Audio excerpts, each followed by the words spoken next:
أشهد أن لا إله إلا الله وحده لا شريك له وأشهد أن محمدا عبده ورسوله الذي لا نبي بعده اللهم صل وسلم وبارك على سيدنا وحبيبنا ومولانا محمد وعلى آله وأصحابه أجمعين أما بعد.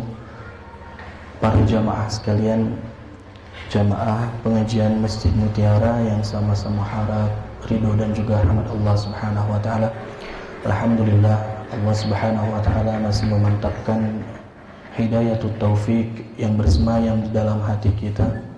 Dengan itulah, dengan dasar keimanan dan hidayah Allah Subhanahu wa taala, alhamdulillah kita syukuri dapat dijadikan salah satu kekuatan sehingga kita mampu untuk berserah, bersujud, berhamba di hadapan Allah Subhanahu wa taala, salah satunya dengan melaksanakan ibadah salat subuh berjamaah.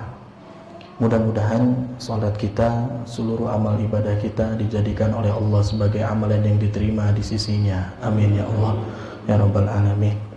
Tak lupa salawat serta salam mudah-mudahan selalu tercurah limpahkan kepada junjungan Nabi Muhammad sallallahu alaihi wasallam yang telah berjuang dan berkorban Allah yang lainnya, yang dengannya risalah Islam itu dapat tersebar luas, yang dengannya Allah Subhanahu wa taala memberikan lisan yang faqih, bukan hanya bagus dalam bercerita, bukan hanya bagus dalam berucap dan berkata, namun semua itu diaplikasikan dalam kehidupan nyata berupa amal dan juga akhlak yang mulia. Itulah Nabi Muhammad SAW. Kebanyakan dari kita, termasuk saya, hanya mampu sebatas berucap dan berkata. Mungkin memberikan nasihat, petuah, hal yang bijaksana, yang baik. Namun sangat berat untuk mengaplikasikan dan juga berkonsekuen terhadap apa yang kita ucap. Namun tidak dengan Nabi Muhammad SAW. Nabi SAW pernah mengucapkan la taghdab walakal jannah. Bahkan faraddada miraran, Nabi mengulang-ulang terhadap ucapannya tersebut. Jangan sekali-kali engkau marah. Walakal jannah, niscaya surga Allah akan siapkan untukmu. Bukan hanya sebatas berucap, namun ternyata ini digambarkan langsung dalam kesehariannya.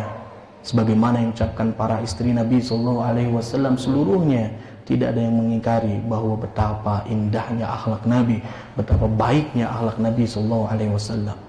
Dalam salah satu riwayat jemaah sekalian, Aisyah radhiyallahu anha, ibunda kita tercinta, menyebutkan bahwasanya Nabi SAW pada saat waktu sedang memiliki masalah dengan dirinya, dengan istrinya ini, Aisyah radhiyallahu anha. Ada salah satu hal yang membuat Aisyah itu tidak suka atau sedikit cemburu terhadap Nabi SAW.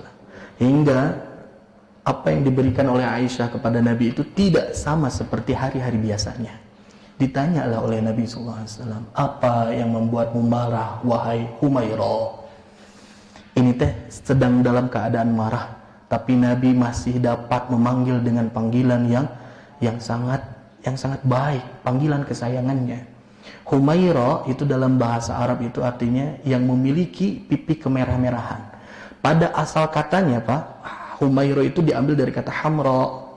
Ahmar itu artinya merah. Hamra itu adalah bentuk yang disematkan kepada seseorang yang memiliki pipi kemerah-merahan. Awalnya itu hamra, tapi karena bentuk sayang Nabi SAW kepada istrinya ini, maka diubah sigotnya dari hamra menjadi tasghir, mengecilkan sebagai bentuk kecintaan, yaitu menjadi Humairah.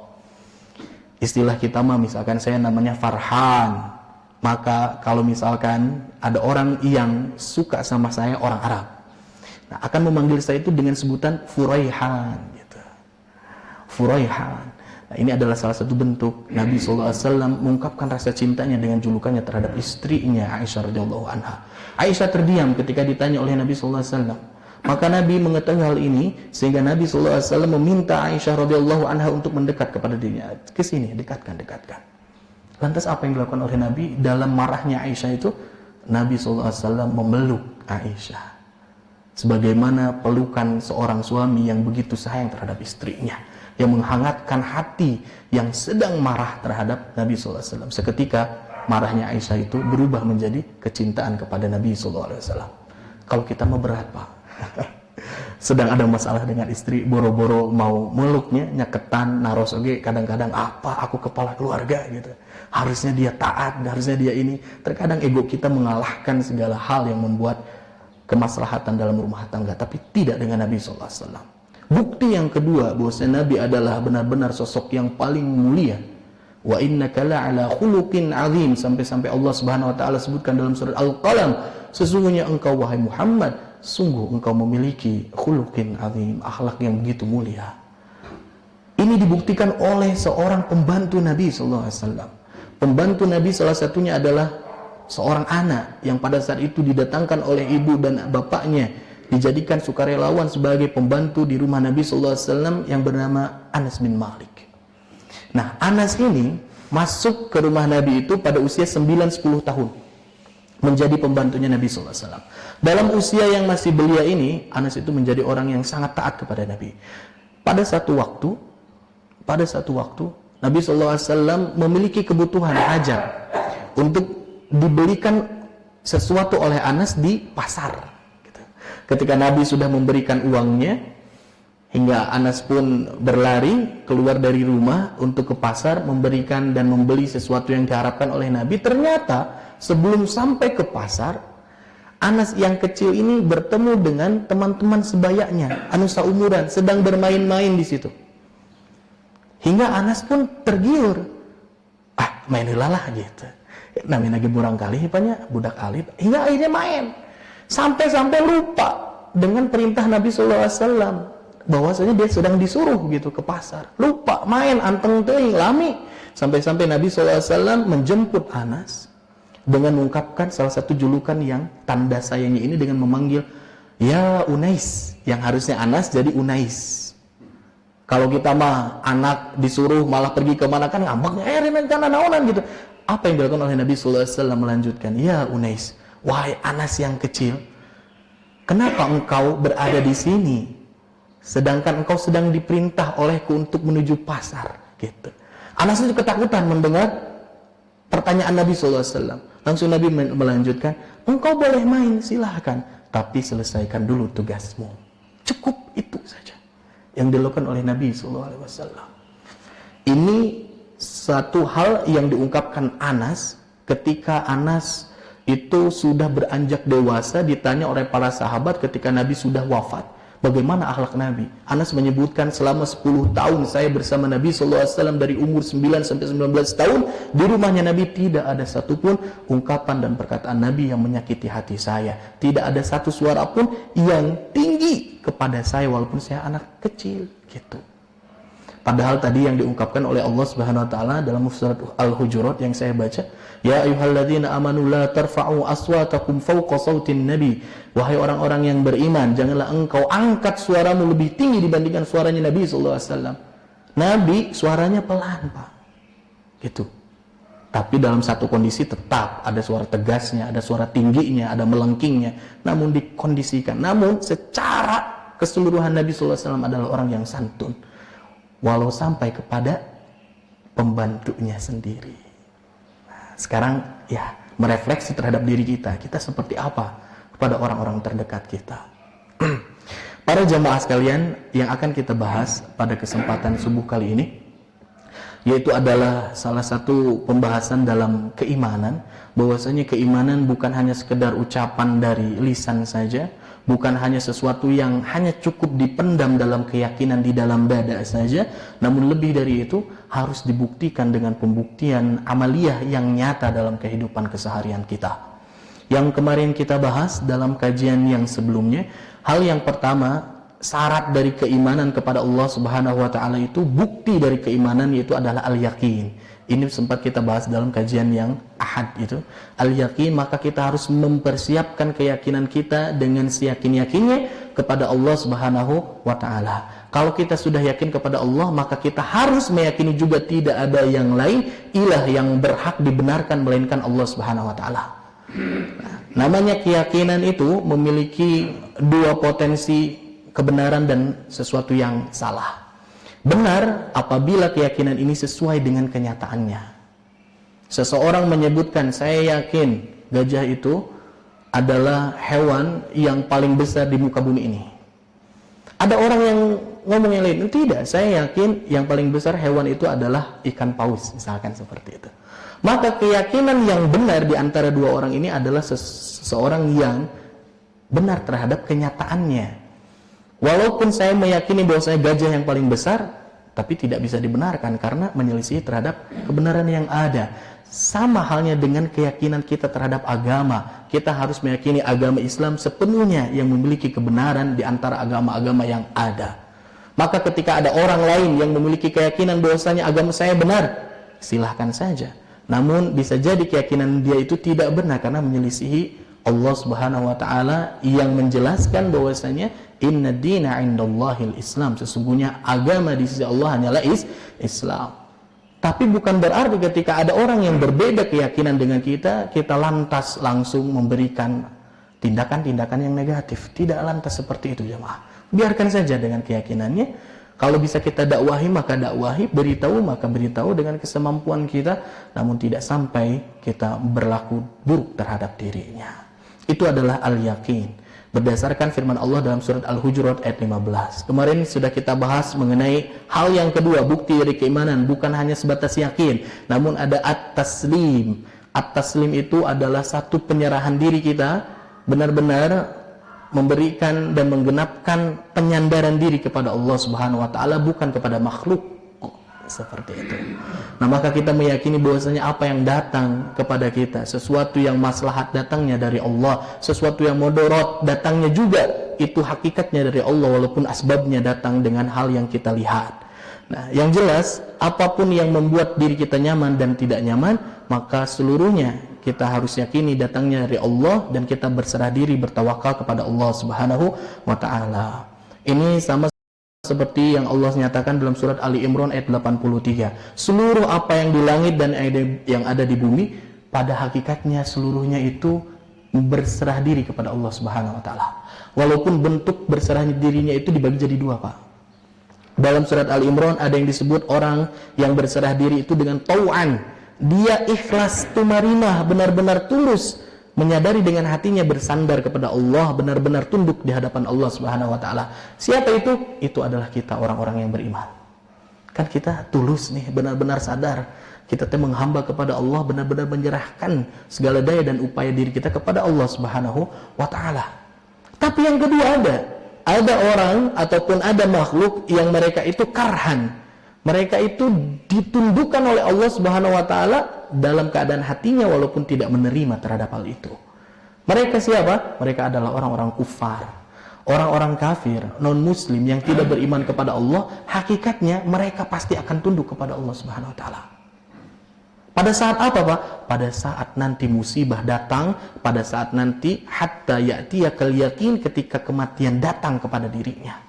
Ketika dia mati, dia baru sadar apa yang dia yakini dalam kehidupannya itu adalah salah, hingga akhirnya dia tunduk di hadapan Allah Subhanahu wa taala walau dalam keadaan yang tidak rela. Sebagaimana orang-orang yang tidak memilih Tuhan dalam kehidupannya, menjadikan hawa nafsu sebagai Tuhannya, orang-orang ateis. Mereka menyandarkan dirinya kepada akalnya terhadap daya upaya dan hukum alamnya. Tapi ketika datang musibah, ya sudah, dengan kehebatan apapun yang dimiliki tetap dia akan pasti tunduk, tidak bisa mengelak dari ketentuan Allah Subhanahu wa taala. Maka kita harus menguatkan at-taslim. Dan yang ketiga jamaah sekalian, as-sam'u wa tha'ah. Kita harus membuktikan keimanan kita kepada Allah itu dengan cara apa? Dengan salah satu cara buktinya itu adalah dengan mendengarkan wa tha'ah dan menaati apa yang diucapkan oleh Nabi dan difirmankan oleh Allah Subhanahu wa taala. Gitu, Pak. Sebagaimana saya sudah sebutkan kemarin, ada orang yang hanya mampu untuk as-sama', untuk mendengarkan saja. Tapi nyatanya dalam kenyataannya dia tidak mampu untuk menaati dan mengikuti perintah Allah. Yang pertama tadi adalah yakin. Yang kedua taslim. Yang ketiga as-sam'u wa tha'ah. Sam'u wa ta'ah, sam'u itu mendengar, at-ta'ah itu adalah menaati. Ada orang yang mungkin hanya mampu mendengar saja. Ketika firman Allah dibacakan, dia mendengarkan dengan baik. Ketika di pepatahan, mohon mangga. Ketika diberikan arahan, siap, saya akan laksanakan. Tapi dalam kenyataannya, dia tidak mau menaati Allah Subhanahu wa Ta'ala. Ada orang yang tipikalnya seperti ini. Hayu orang sasarengan ke masjid. Hayu orang babarengan melakukan kebaikan. Oh siap. Tapi dina waktuna, dia tidak hadir dan tidak datang. Dengan bukan alasan uzur yang syar'i, tapi sesuatu yang diada-adakan. Ada yang kedua, orang yang mungkin tidak mampu, tidak baik dalam mendengarkan, namun dia siap untuk menaati. Kan ini mah outputnya, hasilnya itu pasti salah, Pak. Orang yang seperti ini salah, karena dia tidak beramal. Ada yang kedua, orang yang tidak mau mendengar, tapi siap dia melaksanakan sesuatu. Ini benar tidak? Nah, ini pun memiliki kemungkinan salahnya besar. Karena apa? Karena misalkan kalau misalnya ada orang, kalau saya kemarin contohkan seperti kuli bangunan, kita pengen bikin rumah, pengen rumah saya seperti ini, ini nggak mau dengar, oh siapa pokoknya jadi rumah gitu. Benar, dia bikinkan rumah itu, tapi dengan keinginannya, dengan sesuatu yang diterka-terka, sehingga nama majikan saya pengen rumah teh kayak gini. Nah, maka ini ada sesuatu yang salah, nggak benar. Bagaimana mungkin dia akan sesuai menaati apa yang dilakukan apabila dia tidak tahu job desk-nya, tidak tahu apa garapannya gitu. Sama dengan kita dalam mengamalkan sesuatu dalam agama teh, bukan hanya sekedar spirit semangat saja, tapi lebih dari itu harus dilandasi dengan apa yang kita dengar dalam Al-Quran, apa yang kita dengar dalam Al-Hadis, bagaimana penjelasan para ulama mengenai hal tersebut. Dugi kadinya kedah nama, supados amalan kita itu tidak menyimpang, tidak salah, lebar. Nah, ada yang selanjutnya, orang yang tidak mau mendengar juga tidak mau menaati, ia melangkung bangkawara pisannya mah. Ngadangu alim kemudian naati gitu nya. Ini adalah sesuatu yang benar-benar dalam kesalahan. Yang paling benar adalah mereka yang siap untuk mendengarkan. Bahkan bukan hanya siap untuk mendengarkan, selalu siap siaga menunggu arahan dari Allah dan juga Rasulnya. Sebagaimana Nabi Muhammad SAW pada satu waktu, Pak, wahyu itu nggak turun-turun. Ditunggu satu hari ini tidak datang, mungkin besok datang wahyu. Tidak datang juga, mungkin besok. Sampai 1 minggu tidak datang, 2 minggu tidak datang. Nabi sudah gelisah. Aduh, gimana, saya takut ditinggalkan oleh Allah Subhanahu wa Ta'ala. Hingga akhirnya datang surat Ad-Duha. Nah, surat Ad-Duha itu adalah salah satu wahyu yang diturunkan oleh Allah pada jeda waktu wahyu itu kosong. Nah, salah satunya diturunkan surat Ad-Duha setelah penantian Nabi SAW terhadap wahyu Allah Subhanahu wa Ta'ala. Maka Nabi di situ langsung tenang hatinya, bahwasanya sadar, wah, Allah masih memiliki keinginan terhadap saya dengan hubungan ini. Gitu, bisi-isian dicabut kontrakna penginten. Para sahabat pun seperti itu, menunggu-nunggu apa yang diucapkan oleh Nabi. Siap. Ketika sudah didengarkan, mereka benar-benar menerimanya dan tentunya mereka menaatinya. Seperti itu jamaah sekalian. Bahkan ada salah satu riwayat, ada seorang sahabat yang dia itu bikin syukuran, Pak, di rumahnya. Bikin syukuran di rumahnya akibat apa? Didatangkan teman-temannya makan-makan segala macam, tasyakuran lah gitu, tahadduts bin ni'mah. Karena apa? Karena dia mampu menamatkan surat Al-Baqarah. Tapi tamatnya bukan hanya sekedar hafalan. Tamatnya dibarengi dengan pengamalan. Gitu. Kalau para sahabat itu mendengarkan ayat ini, mereka berusaha untuk mengamalkannya langsung. Dengar ayat ini, amalkan langsung. Dengar ayat ini, amalkan langsung. Sampai datang selesainya Al-Baqarah, mereka mampu untuk menamatkannya. Seorang sahabat ini sampai tasyakuran di rumahnya. Luar biasa. Kalau kita sudah sejauh mana kita mengaplikasikan syariat ini, wallahu a'lam. Tentunya kita harus berusaha. Ini jamaah sekalian. Jadi yang ketiga itu as-sam'u wa ta'ah. Nah, setelah ini ada bahasan kita yang akan kita bahas lebih rinci lagi sekarang, yaitu mengenai bukti dari keimanan yang keempat adalah adamul haraj. Adamu itu dari kata ain, adam itu artinya tiada. Bukan Adam, kalau Adam itu Nabi Adam. Ini pakai ain, tiada haraj. Al-haraj itu adalah rasa berat. Tidak ada rasa berat dalam melaksanakan syariat Allah Subhanahu wa taala. Ini bukti keimanan. Kalau benar kita beriman kepada Allah Subhanahu wa taala, maka salah satu indikator kebenaran keimanan kita adalah apa? Tidak merasa berat dengan perintah Allah Subhanahu wa taala yang mungkin hakikatnya secara zahir itu dipandang berat, tapi ketika dijalankan itu bismillah gitu. Bismillah. Bukan hanya berat badannya, jasmaninya dalam menggerakkan, tapi yang paling penting adalah hatinya. Saya badan besar aja istilahnya ya gitu. Kalau misalkan hati saya murungkut di rumah WA mau ke masjid, dia pasti murungkut gitu. Walau sesehat apapun badan kita. Tapi bisa jadi orang yang sakit sekalipun ketika hatinya kuat pantang ke Allah Subhanahu wa taala, dia akan bangun dari tidurnya melaksanakan sholat walaupun di rumahnya karena sedang sakit misalkan seperti itu. Jadi rasa berat ini tidak ada. Sebagaimana apa yang difirmankan oleh Allah Subhanahu wa taala ini di dalam surat An-Nisa ayat ke-65. Fala wa rabbika, demi Tuhanmu. La di sini adalah waw qasam menandakan sumpah. Demi Tuhanmu, la yu'minuna, tidak beriman mereka hatta yuhakkimuka, sehingga atau sampai mereka mampu yuhakkimuka, menjadikan engkau wahai Muhammad sebagai hakim mereka.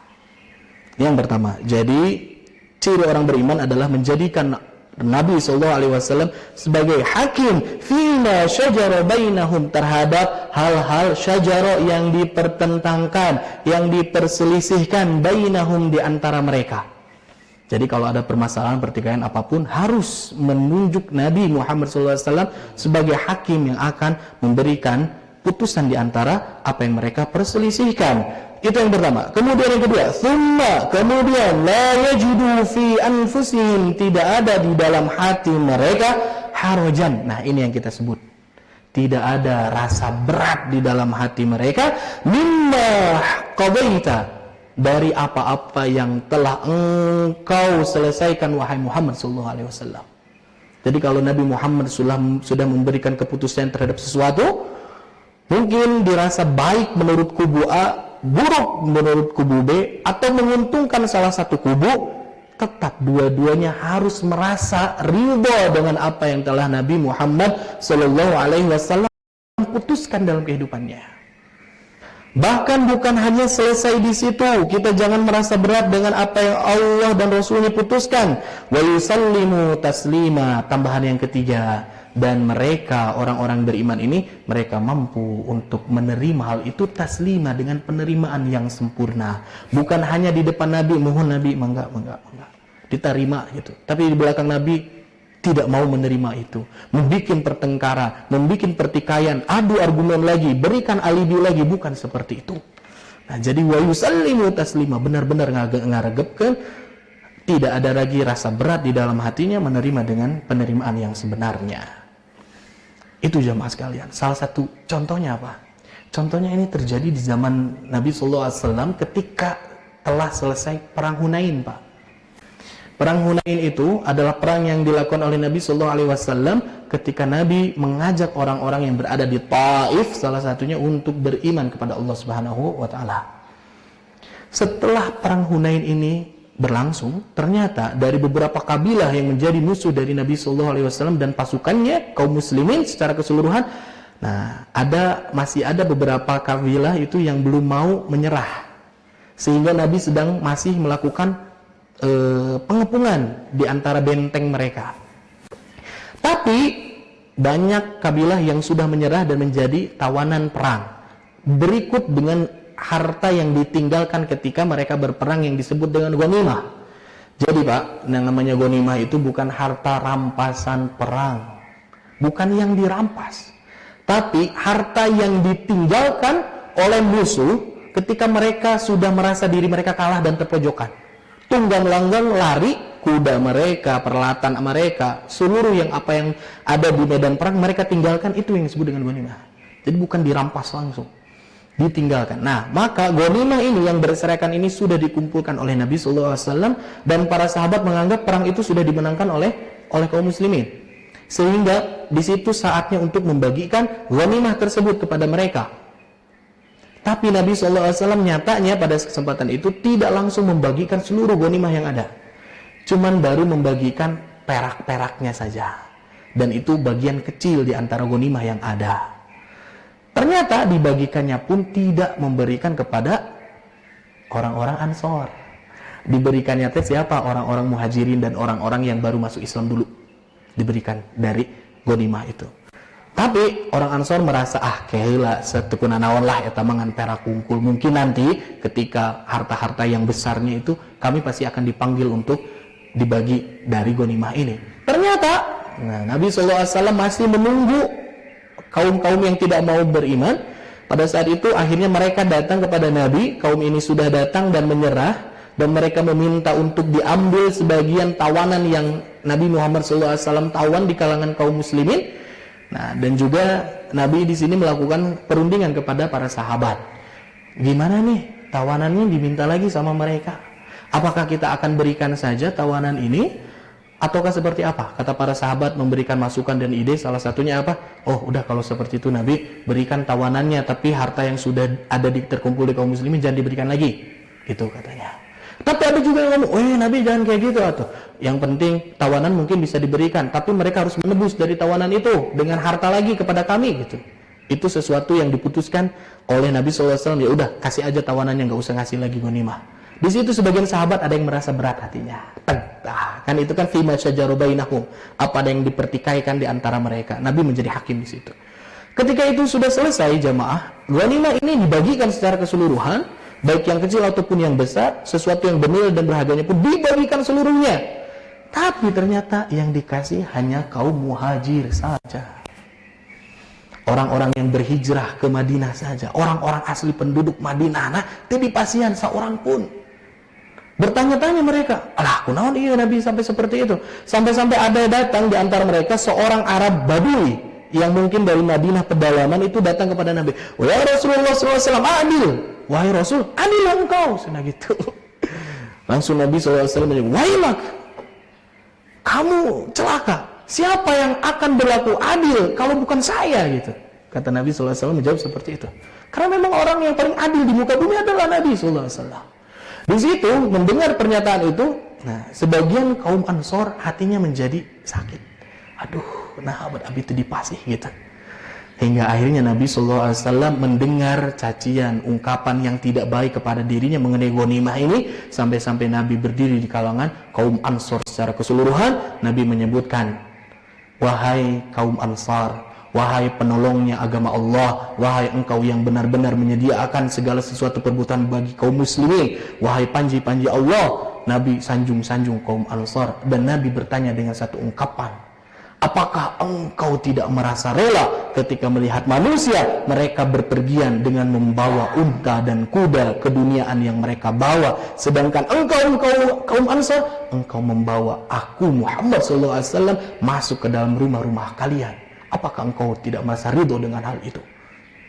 Apakah engkau tidak merasa ridho ketika engkau mengetahui bahwasanya banyak manusia pergi melewati satu lembah dalam perjalanan, namun ketika aku melihat engkau salakatil ansaru asy'abi, engkau melakukan perjalanan, ternyata engkau tidak masuk ke lembah itu, tapi engkau malah mengambil jalan yang asy'abi, itu jalan jurang, curam yang sangat sulit didaki. Aku melihat itu, maka aku akan ikut kepada engkau wahai kaum Ansar, dan aku akan meninggalkan mereka. Apakah engkau tidak rela kepada diriku?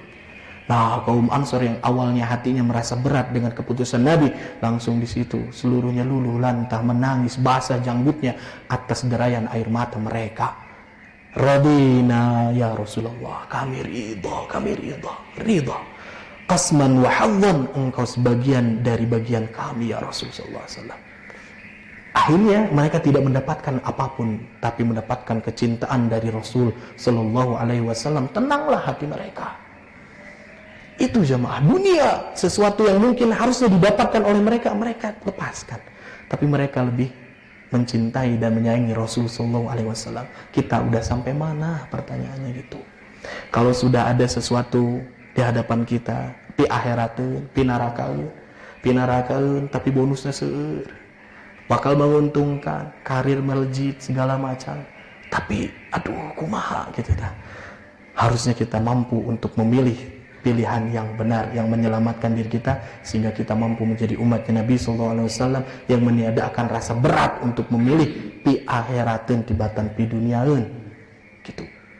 Berat. Nu namina sedih manaon, Pak? Saya pribadi saya pernah berpikir, saya teh pengen mudah dalam urusan dunia gitu. Banyak yang berbicara, ustadz bahkan menyebut kalau hoyong digampangkan, dilonggarkan dunianya subuh tah lakonan tong ditinggalkan jamaah sareng imam. Minimal 40 hari ikut dengan takbirnya imam di awal takbiratul ihram. Pasti Allah akan gampangkan. Saya sempat pikir, bismillah gitu. Karena mungkin pada saat itu saya sedang kekurangan. Sangat sedang terpojok. Nah, pada saat itu saya melakukan itu, tapi tidak kunjung datang pertolongan Allah. Ada yang ngomong duha, sedekahan, duha. Akhirnya saya memantapkan duha yang tadinya cuma 2, minimal yang 4 sekarang mau misalnya gitu. Dilakonan, keinginan teh apa? Agar Allah menolong saya dalam urusan dunia, agar saya jadi benghar lah sakitu. Saya mikiran gitu. Kurang didinya, idza sa'altum fas'alillah. Allah Subhanahu wa taala turun di langit dunia pada sepertiga malam terakhir. Sok tahajud. Lakonan tahajud teh. Ya Allah, saya teh nuju punya kasusah. Iya. Minta sama Allah Subhanahu wa taala. Namun permintaan saya seluruhnya dunia. Teu aya kahoyong untuk bertemu Nabi, teu aya kahoyong kangge lebet ka sawarga. Hanya imbuhan saja mungkin. Tapi yang intinya dunia saya harus terpenuhi, ya Allah. Gitu. Hingga akhirnya saya tidak diberikan jawaban, Pak. Hingga akhirnya saya pun pernah nanya ke Ustadz, gitunya, Ustadz, punten ya, abdi teh tos khusyuk dina salat, abdi teh tos ngalakonan segala macam, tapi kenapa mata Nasrullah, kapan datangnya pertolongan Allah? Saya japri Ustadz itu seperti itu. Kata Ustadz saya nyebutkan, kade atuh jadi teu ikhlas, nah gitu. Kita melakukan amalan ibadah, amalan Allah Subhanahu wa taala untuk mendekatkan diri kepada Allah, tapi keinginannya bukan untuk dekat dengan Allah, tapi keinginannya untuk kebutuhan pribadi. Sana gitu, Pak. Saya sering kalau lihat mobil-mobil yang bagus dulu, sholawatan, Allahumma sholli ala nabiyina Muhammad. Hoyong ngomongin mobil eta gitunya. Saya mikir, sholawat saja saya mah sudah dipakai untuk hal duniawi. Astagfirullahaladzim. Kebanyakan dari kita beribadah teh keinginannya eta nu agungna teh naon? Ibadah teh kangge dunia. Termasuk saya pada saat itu terjebak. Hati-hati. Malah dibalik para sahabat Pak, melakukan ibadah yang benar diberikan tulus ikhlas karena Allah Subhanahu wa taala, tapi masih rasa takutnya besar. Ya Allah, sieun abi teh ibadah ieu teh bukan sesuatu yang akan diberikan ganjaran nanti di akhirat. Di akhirat mah jadi nol gitu ya. Saya menang kebaikan di dunia, takut ini tuh cuma balasan saja dari ibadah saya mah nol di hadapan Allah nama gitu. Sieun para sahabat mah untuk mengaitkan ibadah ruhiyah dengan duniawiyah. Tapi kebanyakan di kita mah untuk mendapatkan duniawiyah teh nyata dengan cara ibadah ruhiyah eta. Sebetulnya boleh tidak? Sesuatu yang lumrah, tidak apa-apa, semua manusia punya kebutuhan, tapi jangan sampai melebihi kapasitas dorongan ibadah dan doa kita kepada Allah untuk mendapatkan keridhoannya. Gitu, Pak. Jadi nggak apa-apa, sisipkan saja. Namun yang paling utama adalah ridhonya Allah dan meminta surganya Allah Subhanahu wa taala. Itu adalah bukti ada antara kemantapan tauhid kita kepada Allah Subhanahu wa taala. Tidak senantiasa minta dunianya. Gitu. Apa yang ada dalam genggaman mah sudah pasti bakal ditinggalkan. Saya minta benghar sekalipun ketika Allah kasihkan kekayaan kepada saya sakit. Tidak bisa menikmati fasilitas kehidupan itu. Itu di dunia, apalagi nanti di akhirat kata Allah teh, kamu ketika sholat kan mintanya ini, ya udah saya sudah berikan dunianya. Apalagi bagian untukmu di akhirat, tidak ada. Ini adalah salah satu hal yang ditakutkan oleh para sahabat Nabi SAW yang ibadahnya sudah luar biasa. Apalagi kita jamaah. Maka kita harus mawas diri, merefleksi diri. Ini adamul haraj dalam melaksanakan ibadah. Tidak ada rasa berat dan juga menerima dengan apa yang menjadi keputusan Allah dan Rasulnya dalam apapun yang akan kita kerjakan. Mungkin itu saja dulu untuk kesempatan kali ini. Insyaallah nanti kita akan lanjutkan di sesi yang berikutnya, masih tetap sama dengan unsur-unsur pembangun bukti keimanan kita kepada Allah Subhanahu wa taala. Mungkin masih ada 2 poin atau 3 poin lagi yang nanti kita akan bahas. Barangkali itu adapun yang mau ditanyakan atau ditambahkan, silahkan. Kalau tidak kita akan tutup saja. Mohon enggak Pak Zainal. Ini yang poin awal tadi Pak, mengenai marah. Oh, mohon. Iya Pak. Marah itu kan boleh sebenarnya Pak ya. Boleh. Iya Pak. Mungkin dalam pengertian lebih bagus Pak ya. Marah itu boleh. Yang tidak boleh itu ada temperamen gitu Pak. Bisa artinya jadi. Ketika Rasulullah marah, dia marahnya dengan temperamen yang bagus gitu Pak. Jadi kadang-kadang kita terjebak, ada orang itu, wah kamu marah, padahal atau saya gitu ya, kamu marah, enggak, saya itu mempunyai suara yang keras gitu Pak. Oh, karakternya seperti itu ya? Iya, karakternya seperti itu. Jadi mungkin kita harus mulai cerdas juga antara membedakan marah dan temperamen. Nah, temperamen ini nggak boleh Pak. Sama halnya kalau kita dalam kehidupan sehari-hari, kalau kita ditangkap polisi, ya, saya pernah katakan, boleh marah, tapi harus cerdas gitu, Pak. Ketika kita ditangkap polisi itu marah Pak, dia cukup mengeluarkan surat tilang. Bentuk marah seperti itu. Tidak perlu menginginkan gitu Pak. Jadi artinya temperamen yang tidak boleh, gitu, Pak. Temperamen buruk yang tidak boleh. Kalau marahnya sih boleh gitu. Bisa jadi polisinya memang benar-benar tidak marah Pak, cuman menjalankan tugas saja. Tak ayah marah nama memangnya emang kalau ngalanggar keluarkan surat tilang. Mungkin bisa seperti itu. Cuman yang jelas seperti ini Pak. Nabi SAW dikatakan tidak pernah marah dalam arti ketika hak pribadinya yang terusik. Dalam hal-hal pribadinya. Sebagaimana Nabi SAW pada saat itu mungkin pernah dicaci maki segala macam, tidak balas, tidak marah. Itu karena pribadinya yang disakiti. Tapi ketika ada sesuatu hal yang batil, ada sesuatu hal yang mafsadah, yang merusak, maka Nabi SAW marah. Bahkan Nabi SAW dalam satu riwayat pernah mendengar ada kelompok kaum muslimah yang sedang berjalan. Pada saat itu mereka diganggu oleh orang-orang non-muslim, dibuka niqabnya, digauli, dan juga dilakukan tindakan yang dizalimi. Nabi SAW marah karena ini menyangkut dengan hak martabat Islam dan izzahnya. Jadi Nabi SAW pada kesehariannya tidak marah. Bahkan marah pun berpikir lagi gitunya. Ada orang yang masuk ke masjid kencing sekalipun kan, gitu kan. Itu kan tidak benar-benar langsung marah seperti apa, namun dapat melakukan hal yang terbaik, kondisi yang terbaik dalam pada situasi yang tertentu. Jadi itu kita mungkin tidak apa-apa, kita marah, bahkan wajib marah. Kalau misalkan apa? Allah ada yang menghina, Nabi Muhammad SAW ada yang mengejek, Al-Quran ada yang melecehkan, maka kita wajib marah. Dibalik lamun marah, ini yang salah. Cuman marahnya lewat mana? Kan gitu. Marahnya lewat mana? Itu yang harus diperhatikan. Intinya satu, kalau kita marah akan menambahkan mudarat, lebih baik tahan marahnya. Cari jalan yang lain. Tapi kalau misalkan marah itu dengan posisi kita yang benar-benar melotot gitu segala macam, tapi masalahnya besar, maka lakukan itu. Gitu. Jadi lihat timbang-timbang. Cuman kadang-kadang kalau orang sudah emosi itu hilang timbangan sudah hoyong nate gitu. Allahu a'lam bishawab. Terima kasih atas tambahannya Pak Zainal. Barangkali itu saja, kita tutup saja dengan doa bersama.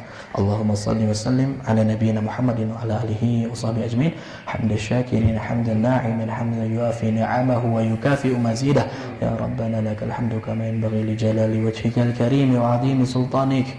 ربنا اغفر لنا ذنوبنا ولوالدينا وارحمهما كما ربونا صغارا ولجميع المسلمين والمسلمات والمؤمنين والمؤمنات الأحياء منهم والأموات إنك سميع قريب مجيب الدعوات اللهم رب الناس أذهب البأس اشف أنت شافي شفاء شفاءك شفاء لا يغادر سقما اللهم إنا نعوذ بك من البرص والجنون والجذام والسيئات بسم الله الذي لا يضر مع اسمه شيء في الأرض ولا في السماء وهو السميع العليم سبحان ربك رب العزة عما يصفون على المرسلين والحمد لله رب العالمين والسلام عليكم ورحمة الله وبركاته